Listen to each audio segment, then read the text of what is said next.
والقمر الثاني هنا ما شاء الله تبارك الله. شنو هالجمال حبيبي؟ شكرا. فدوى لقلبك. شنو اسمك؟ ياسمين. اي صف انت حبيبتي ياسمين؟ راح الثاني متوسط. ثاني متوسط. اي شلونها مدرستك؟ الحمد لله. دروسك؟ المدرسات؟ إعفاء اعفاء عام. تستاهلين. هوايه دا اشوف ما شاء الله هيجي شبابنا بالمستقبل بهيجي عمر اعفاء عام. اي يعني هي مواد زينه والمدرسات يساعدون والاسئله سهله، واشكر كل المديرات والمدارس. حبيبتي فدوى عافيه عاشت ايدك. والمدرسات. اي شنو هنا عجبك بكورنيش ابو نؤاس؟ كل شيء.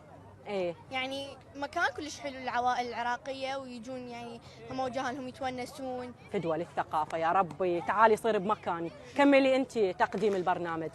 فدوى لقلبك حبيبتي ياسمين. بالعاده غير الكورنيش وين تروحون؟ مولات، مطاعم، سفر. ايه يعني شمال.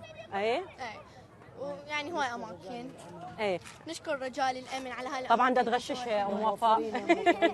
ايه موفرين لنا الامان والاماكن الحلوه حبيبتي السياحيه. حبيبتي تستاهلون.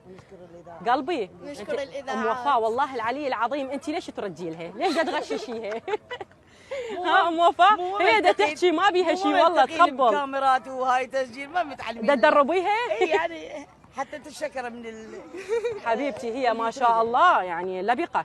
حبيبتي ياسمين شنو عندك مواهب غير الدراسه؟ اعمال كرة يدويه، رسم، كره سله؟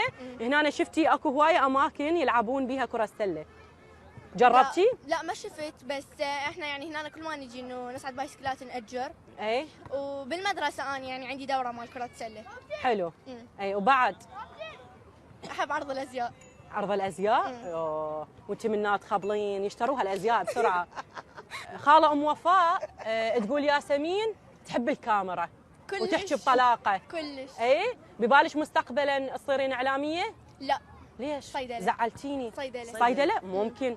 انا دائما اقول ممكن. لامي اقولها يعني اقدر اصير كذا شغله، يعني صيدله، عرض ازياء، اعلاميه. ممكن بالي كماجستير ودكتوراه ان شاء الله حبيبتي. إن شاء الله. شكرا جزيلا.